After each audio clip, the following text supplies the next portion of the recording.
যে বিষে সক্রেটিসের মৃত্যুদণ্ড কার্যকর করা হয়েছিল সেই একই জিনিস মারাত্মক কিছু রোগের জন্য আশ্চর্য এক ঔষধ। হ্যাঁ, শুনতে অদ্ভুত লাগলেও ঘটনাটা অনেকটাই সত্যি।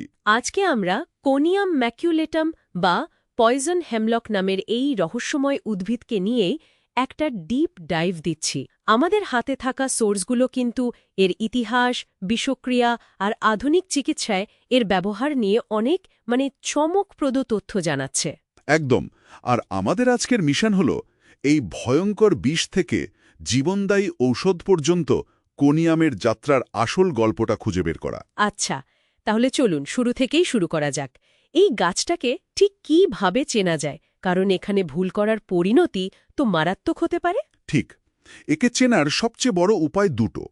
প্রথমত, এর কাণ্ডটা মসৃণ হলেও তাতে বেগুনি রঙের ছোপ ছোপ দাগ থাকে। ওহ, অনেকটা কালশিটে পড়ার মতো। হ্যাঁ, ঠিক তাই। আর দ্বিতীয়টা হলো এর গন্ধ। পাতা বা ডাল একটু ঘষলেই ইঁদুরের প্রস্রাবের মতো একটা তীব্র বাজে গন্ধ বেরোয়। আচ্ছা, এই গন্ধটাই তাহলে একে নিরীহ ওয়াইল্ড ক্যারেট বা অন্য গাছ থেকে আলাদা করে। একদম। আর এর বিষক্রিয়ার প্রক্রিয়াটা আরও বেশি ভয়ঙ্কর। আসলে এর মূল বিষাক্ত উপাদান হল কোনিন নামের একটি অ্যালকালয়েড। কোনিন? হ্যাঁ, এটা আমাদের স্নায়ু থেকে পেশিতে যে বার্তা যায় সেই পথটাকে পুরোপুরি বন্ধ করে দেয়। ফলে শরীর ধীরে ধীরে অবশ হতে শুরু করে। মানে শরীর অসাড় হয়ে যাচ্ছে, নিঃশ্বাস বন্ধ হয়ে আসছে, কিন্তু মস্তিষ্ক একদম শেষ পর্যন্ত সবকিছু বুঝতে পারছে। একদম। আর এটাই সবচেয়ে ভয়ঙ্কর। সক্রেটিসের শেষ মুহূর্তগুলো ঠিক এমনই ছিল। প্লেটোর ফিডো গ্রন্থে তো এর বর্ণনা আছে, তাই না? হ্যাঁ, এবং একেবারে নিখুঁত বর্ণনা। সক্রেটিস বিষের বাটি হাতে নিয়ে শান্তভাবে পান করেন আর বলেন যে তার পা দুটো ভারী হয়ে আসছে। তারপর? এরপর সেই অসারতা পায়ের পাতা থেকে ধীরে ধীরে ওপরের দিকে উঠতে থাকে। চিকিৎসা বিজ্ঞানের ভাষায় একেই বলে অ্যাসেন্ডিং প্যারালাইসিস। নিচ থেকে ওপরের দিকে ধাবমান পক্ষাঘাত। এটাই তাহলে কোনিয়ামের বিষক্রিয়ার সবচেয়ে বড় লক্ষণ? ঠিক তাই। অবিশ্বাস্য যে বিষ এতটা পরিকল্পিতভাবে শরীরকে নিচ থেকে অবশ করে দেয়, সেটা ওষুধ হয় কিভাবে?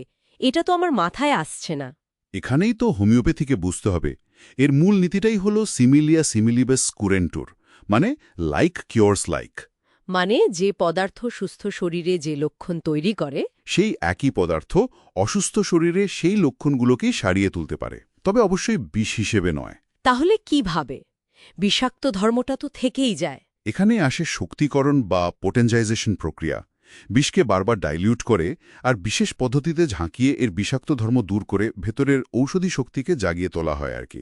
আচ্ছা আচ্ছা, তাই কোনিয়াম যখন ঔষধ হিসাবে ব্যবহৃত হয় তখন তার বিষ থাকে না। একদম।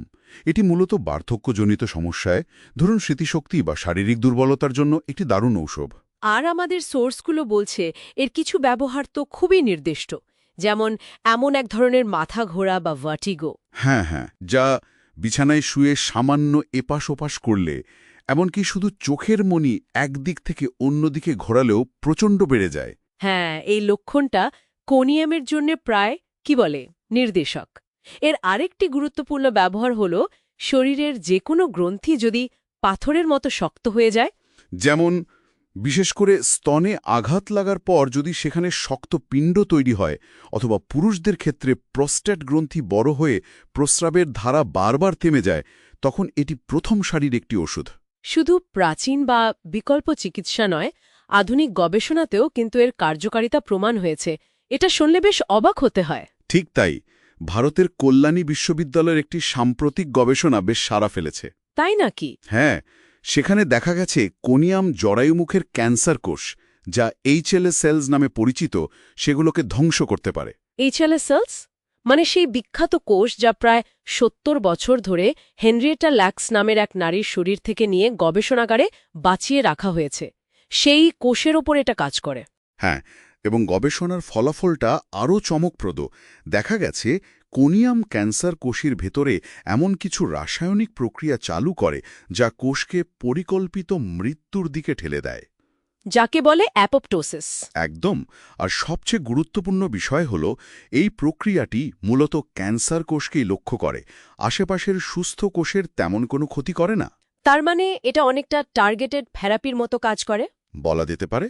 তাহলে সবকিছু মিলিয়ে যা দাঁড়াচ্ছে যে উদ্ভিদ সক্রেটিসের মৃত্যুদণ্ড কার্যকর করেছিল, সেই একই উদ্ভিদ আজ ক্যান্সারের গবেষণাগার থেকে শুরু করে ভার্টিগো চিকিৎসায় এক নতুন সম্ভাবনার দরজা খুলে দিয়েছে। বিষ থেকে অমৃতের এক অবিশ্বাস্য রূপান্তর। হুম।